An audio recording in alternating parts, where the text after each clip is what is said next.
கேள்வி பார்வையாளருக்கு வணக்கம். இன்றைய நேர்காணலில் நாம் சந்திக்க இருக்கும் சிறப்பு விருந்தினர், தமிழ்நாடு சமதர்ம கட்சியின் தலைவர் தங்கப்பாண்டியன் அவர்கள். சார் வணக்கம். வணக்கம், வணக்கம். நாடே எதிர்பார்க்கப்பட்ட பீகாரினுடைய தேர்தல் வெற்றி நிலவு தற்போது வெளியாகியிருக்கிறது. பெரும்பான்மையான இடங்கள பாஜக கூட்டணி வெற்றி பெற்றிருக்காங்க. இது ஒரு தரப்பினர் அது எப்படி பல இடங்கள்ல தேஜஸ்வி தான் முன்னிலை 70, 80 தொகுதிகள் வெல்லக்கூடும் என்று சொல்லக்கூடிய கட்சி எப்படி 30 சீட்டுக்குள்ள சுருங்குச்சுன்ற பல கேள்விகள்லாம் வச்சிருக்காங்க. கருத்து கணிப்பிலேயே 160 சீட்டு தான் பாஜக கூட்டணி வெல்லும்ன்ற சூழல்ல 200 தொகுதியில வென்றது எப்படி அப்படின்ற மாதிரி பல்வேறு கேள்விகள் கூட எழுப்புகிறது. நீங்க இந்த பீகார் தேர்தல் எப்படி பாக்குறீங்க? அதாவது ஒருத்தர் 2 பேரும் ஆச்சரியப்பட்டா பரவால்ல. உலகமே ஆச்சரியப்பட்டா அங்க ஏதோ அதிசயம் நடந்திருக்குன்னு தான் அர்த்தம். இல்லையா? அந்த அதிசயம் நல்ல விதமா தான் நடக்கணும்னு அவசியமே இல்ல. அதத்தான் கடந்த 20 ஆண்டுகளாக நம்ம இந்தியாவுல பார்த்துட்டு இருக்கோம். இல்லையா? அதனால இந்த அதிசயத்த பத்தி ரொம்ப அவசியமா பேச வேண்டியிருக்கு.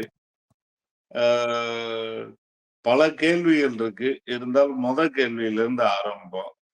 கிட்டத்தட்ட 20 வருஷமா இந்த மாநிலத்தினுடைய முதல்வர். அந்த முதல்வரை முதல்வராக அறிவித்தாலே ஆபத்துன்னு சொல்லி பாஜக. ஓகே. அவரையே முதல்வரா அறிவிச்சாலே இங்க ஓட்டு போட மாட்டாங்களோன்ற நிலைமையில அவரை அறிவிக்கல. நிதிஷ்குமார முதல்வர் வேட்பாளராவே அறிவிக்கல. இத நம்ம பார்த்தோம். ரைட்டா? துணை முதல்வராக இருந்த பாஜகக்காரரை பிரச்சாரம் பண்ண விடாம பீகார் மக்கள் அடிச்சு துரத்துனாங்க. இத நம்ம கண்ணு முன்னால பார்த்தோம். ரைட்டா? பாஜக ஒரு இந்த இஞ்சி தின்ன குரங்கு மாதிரி விரக்தியின் உச்சிக்கே போயிட்டு இது எப்படி சமாளிக்க போறோம் அப்படின்னு தெரியாம திணறுச்சு. உதாரணத்துக்கு இந்த இட்லியில மிளகா பொடியை போட்டு குரங்குக்கு வச்சா அத குரங்கு தின்னுட்டு கண்ணு முன்ன தெரியாம சுத்தம். சரிங்களா? அப்படி அலைஞ்சாங்க பீகார்ல என்ன செய்ய போறோம் பாஜக.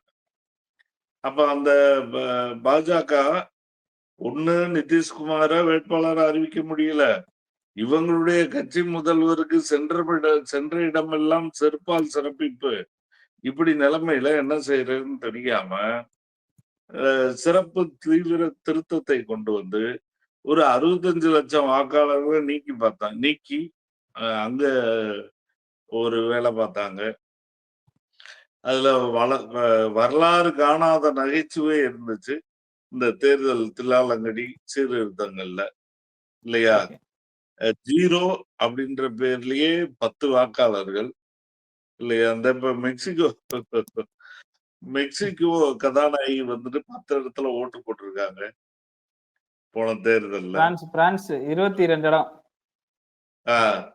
அப்புறம் இது ஒரே அட்ரஸ் அதுல 1000 பேர் வச்சிருக்கிறாங்க. இப்படி இந்த நாடு காணாத விசித்திரமான காமெடிகளுக்கு எல்லாம் சொந்தக்காரங்கன்னு சொன்னா அது இந்த பாஜக சங்கி மாடுகள் தான். அப்ப இவர்கள் இப்ப இந்த தேர்தலை நடத்தின விதத்துல பாத்தீங்கன்னா தேர்தலுக்கு முன்னால முதல் நாள் சிறப்பு ரயில்கள் ஹரியானாவில இருந்து 4 சிறப்பு ரயில்கள் 6000 பேரை கொண்டு வந்து இறக்கி. சரியா? எதுக்கு சிறப்பு ரயில் விட்டீங்க? யாருமே விளக்கம் சொல்றதுக்கு யாருமே இல்ல. டிடிடியா கேட்க முடியும். நம்ம போய் டிடிஆர்ட்ட கேட்கிறதா, ரயில்வே மினிஸ்டர் கேட்கிறா, யார்ட்டையும் கேட்க முடியாது. எங்க கேட்டாலும் விடை வராது. விடை அவங்களுக்கே தெரியாது. ரைட்டா? அடுத்து பாத்தீங்கன்னா இந்த தேர்தல்ல பெண்களுக்கு நம்ம யாரு ரோட் ஷோ பிரதமர் பெண்களுக்கு 10,000 ரூபாய் தலைக்கு 75 லட்சம் பெண்களுக்கு தலைக்கு 10,000 ரூபாய். அப்ப 75 லட்சம் ஓட்ட தலைக்கு 10,000 ரூபாய் கொடுத்து வாங்கியிருக்காங்க. அப்ப 75 லட்சம் ஓட்ட நீங்க இந்த 234 தொகுதியிலையும் பிரிச்சீங்கன்னா சரியா கிட்டத்தட்ட 7,000 14,000 ஓட்டுக்கு மேல தொகுதிக்கு வந்துடும். அப்ப நீங்க ஒரு தொகுதியில ஒரு 2,000 ஓட்டு 3,000 ஓட்டு வித்தியாசத்துலதான் ஒரு கேண்டிடேட் ஜெயிக்கிறது. அப்ப ரொம்ப வெளிப்படையாக ஒரு 7,500 கோடியை கொட்டி ஜெயிச்சிருக்காங்க. அல்லது வெற்றி வாய்ப்பை உறுதிப்படுத்தி இருக்கிறார்கள் அப்படின்னு சொல்லலாம். அது மட்டும் இல்லாம இந்த ஊழல் வந்துட்டு எத்தனை நாளுக்கு நீடிக்கும் அப்படின்னு பாஜக-காரர்களுக்கு பாஜக-காரர்களே வந்துட்டு அதை யோசிக்கணும். இப்படிப்பட்ட தேர்தல் முறைகள் மூலமாக வெற்றி கொள்வது அவங்களுக்கே நல்லது.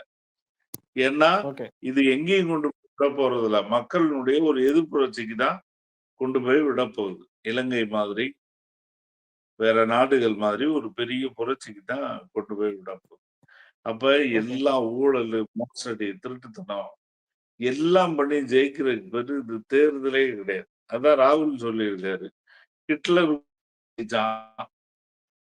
இல்லையா? இப்ப அப்படி தேர்தலை பத்தி நான் சொல்லவா அப்படின்றாரு. அந்த மாதிரி நீங்க தேர்தல்ல ஜெயிக்கிறதுக்கு என்ன வேணாலும் செய்யலாம்னு சொன்னா, நீங்க இந்த நாட்டுல இருக்கிற மக்களுக்கு என்ன சொல்ல வர்றீங்க? ரைட்டா? நாளைக்கு அவங்க வேற ஒரு கட்சி, இப்ப நாளைக்கு காங்கிரஸ் கட்சி அதிகாரத்துக்கு வந்துருச்சுன்னா, இதே போன்ற ஒரு தேர்தல்களை நடத்தினா பாஜக என்ன பேசும்? இல்லையா? அப்ப மிக மோசமான ஒரு மோசடியான தேர்தல். அது மட்டும் இல்ல, பாஜக-காரங்க அவங்க சொந்த அஜெண்டாவுல ஜெயிக்கணும். சொந்த அரசியல்ல ஜெயிக்கணும். இந்த அரசியல்ல அப்பட்டமா தோத்து போய் நிக்கிறாங்க. அவங்க இப்ப பாத்தீங்கன்னா பெரியார் அரசியல, அண்ணா அரசியல, கலைஞர் அரசியல, திராவிட அரசியல பரப்புறாங்க. இப்ப இந்த வாக்காளர்களுக்கு 10,000 கொடுத்தது பெண் வாக்காளர்களுக்கு.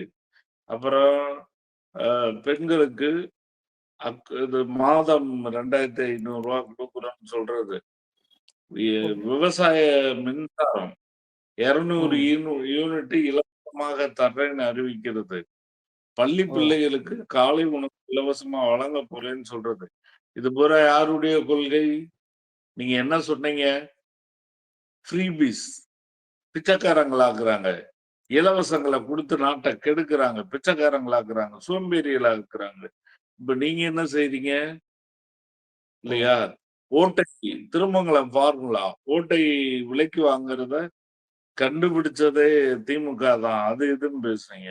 அப்ப பீகார்ல வந்து 75 லட்சம் வாக்கு ஓட்டு திருட்டு மாதிரி கொண்டு வந்திருக்காங்களா? திருமங்கலம் ஃபார்முலா வந்து பீகார்ல நடந்திருக்கா? பெண்களை மையப்படுத்தி 75 லட்சம் வாக்கு. 75 லட்சம் பேருக்கு தலைக்கு 10,000 ரூபாய்னா என்னாச்சு? ரைட்டா? அப்போ உலகத்திலேயே ஒரு ஓட்ட 10,000 ரூபாய்க்கு வாங்கின ஒரே கட்சி பாஜக. இப்படிப்பட்ட ஒரு அரசியல். அப்ப திராவிட அரசியலை தான் நீங்க அங்க ஏற்றுமதி பண்றீங்க. இல்லையா? அங்க அரசியல் என்ன நடந்திருக்கு? திராவிட அரசியலை ஏற்றுமதி பண்ணீங்க. எங்க போச்சு சங்கிய அரசியல்? இல்லையா? எங்க போச்சு இலவசங்களுக்கு எதிரான உங்களுடைய வளர்ச்சி? எங்க அந்த வளர்ச்சி பூரா எப்படி இருக்கு? கட்டின பாலம் இடிக்குது, போட்ட ரோடு அமுங்குது, கட்டின கட்டடங்கள் சரியுது. இதுதான் உங்களுடைய வளர்ச்சி மாடல். அப்ப இந்த லட்சணத்துல அரசு, நிர்வாகம் எல்லாம் இருக்கு. அதனால நாம எச்சரிக்கையா மோடிக்கு சொல்ல வேண்டிய விஷயம் என்னவா இருக்கு அப்படின்னா, நீங்கள் உங்கள் சொந்த அரசியல் புதைகுழியை தோண்டிக்கிட்டு இருக்கீங்க. உங்களுக்கு எதிராக பீகார் மக்கள் ஒரு பெரிய கொந்தளிப்பாக அவர்கள் அரசியல் எழுச்சி கொள்வதற்கு ரொம்ப நாள் கிடையாது. இந்த இப்ப முடிஞ்சா நீங்க முதல்வர் பதவியில இருந்து உட்கார்ந்த உடனே யாரும் சும்மா இருக்க போறதில்ல. அந்த 65 லட்சம் பேரும் அவன் வருவான். என்ன ஏண்டா நீக்கினன்னு வருவான். அப்ப இருக்கும் உங்களுக்கு மாத்து. ரைட்டா? 65 லட்சம் பேர் வீட்டுல போயிட்டான். அவன் யார் யார் ஓட்ட நீக்கினீங்களோ அவன் பூரா நீ வீதிக்கு வருவான். இல்லையா? யார் யார ஃப்ரீ பீஸ் சொல்லி ஏமாத்துறீங்களோ அவன்லாம் இனிமேலும் உடைய காரி துப்புவான். இல்லையா? அப்ப இது நீ இவர்கள் செய்யக்கூடியது காவிய அரசியலும் இல்லை, சங்கிய அரசியலும் இல்லை.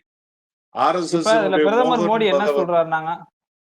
பிரதமர் மோடி அவங்க என்ன சொல்றாங்க? காட்டாட்சியை வீழ்த்திட்டோம் அப்படின்னு ஒரு கருத்து வைக்கிறாங்களா? இல்ல அதான் நீங்க வீழ்த்திக்கிட்டது உங்களே தான். நான் தான் சொல்றேன். RSS மோகன் பகவத் தாத்தா இருக்காரு. தாத்தா அந்த தாத்தாவுக்கு சொல்றோம். மோடி ஐயா பெரியாருடைய கொள்கையை எடுத்துட்டு வந்து அங்க வேலை செய்யறாரு. அண்ணாவினுடைய கொள்கையை அங்க கொண்டு வந்து நடைமுறைப்படுத்துறாரு. கலைஞர் செஞ்ச திட்டங்களை கொண்டு வந்து அங்க நடைமுறைப்படுத்துறாங்க. தாத்தா மோகன் பகவத் அவர்களே, உங்க சங்கி மாடுகள் உங்களுக்கே வேலை செய்யல. அவர்கள் திராவிட பாணி அரசியலுக்காக வேலை செய்கிறார்கள் அப்படின்ற செய்தியை நம்ம தெரிவிச்சுக்க விரும்புறோம். ஓகே. இப்ப எதிர்க்கட்சிகள் வந்து தோத்தாலே ஒரு ஆளுங்கட்சி மீது வந்து பழி சுமத்துறது சரியா இருக்குமா? அவங்களுடைய திட்டங்களை வந்து மக்கள் வந்து பீகார் மக்கள் வந்து அங்கீகரிச்சிருக்காங்கல்ல. இல்ல எதிர்க்கட்சி தோத்தாங்க சரி. எப்படி தோத்தாங்கன்றது இருக்குல்ல. எப்படி தோத்தாங்கன்றது இருக்குல்ல. நீங்க அதாவது உலகத்திலே அதிசயமா, நீங்க தேர்தல்ல ஜெயிக்கும் போதுதான் எங்கேயாவது குண்டு வெடிக்குது. இல்லையா? நீங்க பாராளுமன்ற எலெக்ஷனுக்கு போனீங்கன்னா, புல்வாமா குண்டு வெடிக்குது. 46 ராணுவ வீரர்கள் சாகுறான். அது ஏன் அந்த பாராளுமன்ற தேர்தலை ஒட்டி நடக்குதுன்னு எங்களுக்கும் தெரிய மாட்டேங்குது. பீகார்ல தேர்தல் வருது. உடனே டெல்லியில குண்டு வெடிப்பு நடக்குது. ரைட்டா? இது எப்படி நடக்குது எங்களுக்கு புரியல. ஏதாவது ஒரு மாநிலத்துல தேர்தல் வரும்போது தான், நீங்க புதுசா ஏதாவது ஒண்ண எஸ்ஐஆர எதுக்கு கொண்டு வந்தீங்க? எஸ்ஐஆர கொண்டு வந்தீங்க. சரி 75 லட்சம் பேரை நீக்குனீங்க. எவ்வளவு பேரை சேர்த்தீங்க? சேர்த்ததெல்லாம் யாரு? அவன் விவரம் தானே, அந்த விவரங்கள் தானே கேட்கிறாங்க. இது எல்லோருக்கும் பொதுவானது தானே. தேர்தல் ஆணையம் தன்னாட்சி அமைப்பு தானே. நான் கேட்கிறேன், ஒரு கேள்விக்காவது சூடு, சொரண, மான, வெட்க, ரோசம், சங்கீதம், இங்கிதம், கிங்கீதம் ஏதாவது இருந்தா பதில் சொல்லு. ரைட்டா? எதுக்காவது பதில் இருக்கா? அந்த 4 ஸ்பெஷல் ட்ரெயின் ஹரியானாவுல இருந்து எதுக்கு வந்துச்சு? இல்லையா? நீங்க இலவசத்தை எதுக்குற ஆளுக்கு எதுக்கு 10,000 ரூபாய் குடுக்குறீங்க? நீங்க எதுக்கு இலவசமா சோறு போடுறீங்க? அம்மையார் நிர்மலா சீதாராமன் சொன்ன மாதிரி கழிவறை நிரம்பி போயிடாதா? உங்க பள்ளிக்கூட கக்கூஸ் எல்லாம் நிறைஞ்சு போயிடாதா? இவ்வளவு கேவலமாலாம் பேசின ஆளுதான் நீங்க. அப்புறம் எதுக்காவது பதில் இருக்கா? அப்படி இல்லாம இந்த தேர்தல் நீங்க நீங்க என்ன சாதிச்சீங்க? இப்படி அதிகாரத்துக்கு வர்றதுன்றது என்னது? இதுக்கு பேரு அதிகாரத்துக்கு வர்றதா? சரியா? இந்த பொழப்புக்கு நீங்க அரசியல்ல இருந்தே ஒதுங்கிடலாம் அப்படின்றது என்னுடைய தாழ்மையான கருத்து. ஏன்னா அரசியலாக இவர்கள் தோற்று விட்டார்கள். சங்கி அரசியல் என்பது பொருந்தாது. சங்கி அரசியல் இந்திய ஒன்றியத்தினுடைய வளர்ச்சி அரசியலுக்கு எதிரானது என்பதை நாம சொல்லல. அவங்க அடுக்கடுக்கா அவருடைய நடவடிக்கை மூலமா சொல்றாங்க அப்படின்னு தான் இதை எடுத்துக்க வேண்டியது. Okay sir. பீகார் தேர்தல் குறித்து பல்வேறு கருத்துக்களை வந்து காரசாரமா வந்து பகிர்ந்துருந்தீங்க. மிக்க நன்றி. நன்றி.